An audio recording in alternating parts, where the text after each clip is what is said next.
و در سال 1999 اون وقت انتخابات پرزیدنتی، وقتی که نفر که پرزیدنت میشه یک 5 ساله باید پرزیدنتی میکرد.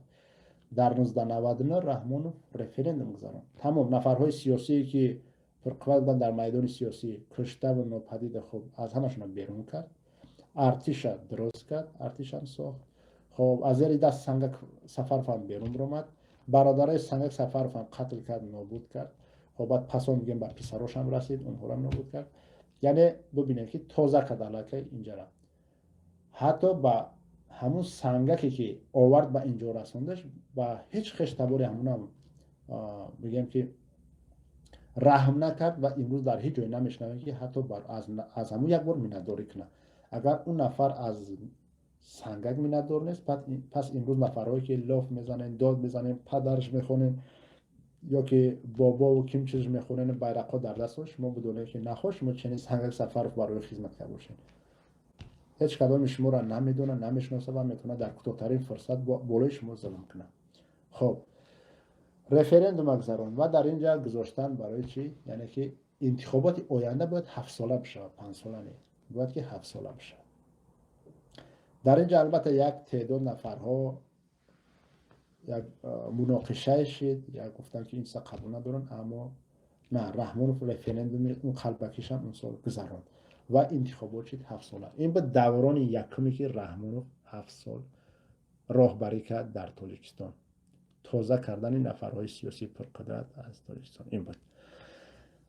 و سال 99 2006 یعنی که وقتی رئیس جمهور شد، در انتخابات سال 99 نفر اساسی که رحمانوف اذیت میکرد سفرعلی کنجیف بود و او را به قتل رساند. سفرعلی کنجیف به قتل رساند و وقتی که رئیس جمهور شد سال 1999 تا 2006 باید که یه 7 ساله یه پرزیدنتی میکرد. در اینجا چیکار کرد؟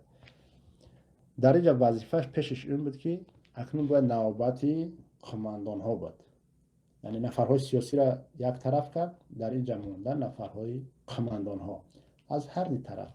این اول شروع کرد از طرف خودش. ببینید یک مکر خیلی خوب کرد. یک مکر خیلی خوب باز کرد. اول کاری که کرد، بعضا قماندان های طرف خودش گرفت. خب حتی سابق مخالفین هم گفت کمک کنین، خب این نفر با صلح ما دارد خیلی خطر ایجاد میکنه، این دارد ما را بی‌ضابطه میکنه.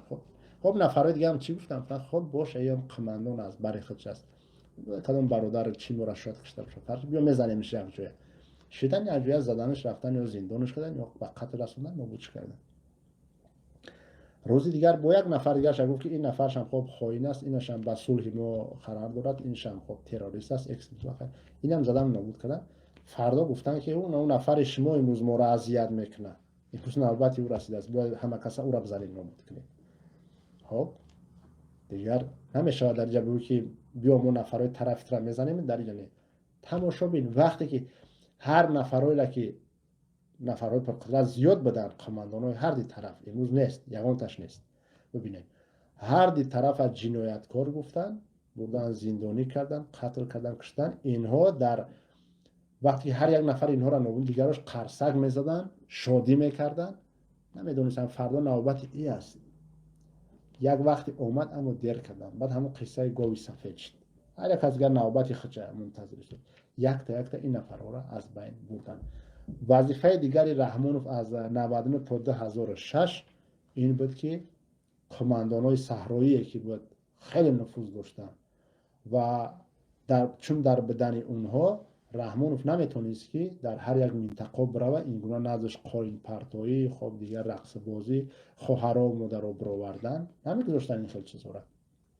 اگر چی جنایتکار بدن، چی آدم خوب بدن، بد بدن، هر چی بدن، حداقل منطقه های خودشون رو نگاه میکردن، نمیگذاشتن که کس بالای منطقه خودشون بود نفرهایی که همون منطقه را ظلم میکردن، اما دیگر کس نمیموندن که کار بکنن. اشتباه ها زیاد بود. خلاص در 1999 2006 کاری که رحمانوف کرد، قماندان های صحرایی را 100% قریب همش از میدان سیاسی تاجیکستان یا که از خود تاجیکستان بیرون کرد، زندانی یا که قتل کرد یا که گریزه و دیگر. کسی نماند. و در اینجا دو تا حزب دیگر، دو حزب کیسگی دیگر ساخت در 1999 تا 2006. دو تا حزب کیسگی دیگر ساخت، حزبایی که امروز حتی نامهاشون برای خود ما هم مشکل است، نامهای اون را دانستن. حزب اصلاحات اقتصادی و دیگرش حزب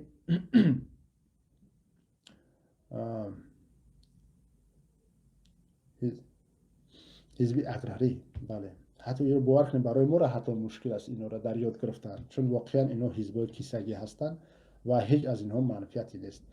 و دو حزب دیگر آورد در روی میدان، دو حزب کیسگی ایجاد کرد و در اینجا یک رفرندوم دیگر هم گذراند سال 2003. یعنی که سرقانون بازم عوض کرد. برای چی؟ گفت که انتخابات پرزیدنتی باید بعد مهلت گذرانده شود. یعنی کارهایی که امروز پوتین دارد میکند، پوتین یعنی هر چقدر مهلتی که داشت همه اینا را انولیر کرد رفت. ایرا رحمانوف در سال 2003 کرده بود. گویا تو این زمان هر چی که بود تمام اونا حساب نمیشن، از سر اینا دو بار دیگر میتونه که 7 ساله پرزیدنت بشود. بعضا نفرها بازم ناراضی کردن، کسای ناراضی کردن نابود شدن، خب زندانی شدن، کشته شدن، به قتل رسیدن. و 2006 حزب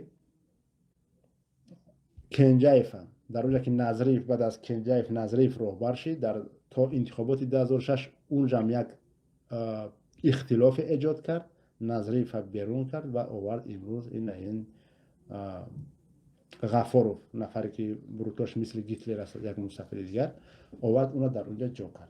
خب نفری که میگه من اون غفار سالهای 2000 نیستم دیگر هستم، یعنی همون نفر در سال پیش از انتخابات سال 2006 آورد در اونجا درباره این دو حزب دیگر، یعنی اونها را جا کرد. دو حزب کیسگی است، حزب کنجایف هم آورد یک حزب کیسگی کرد در اونجا گذاشت. خب یعنی در دو مرحله چیکار کرد؟ در دو مرحله راهبریش، مرحله اول سیاستمدارا را بیرون کرد از میدان سیاسی، در مرحله دوم آورد قماندان‌های صحرایی را.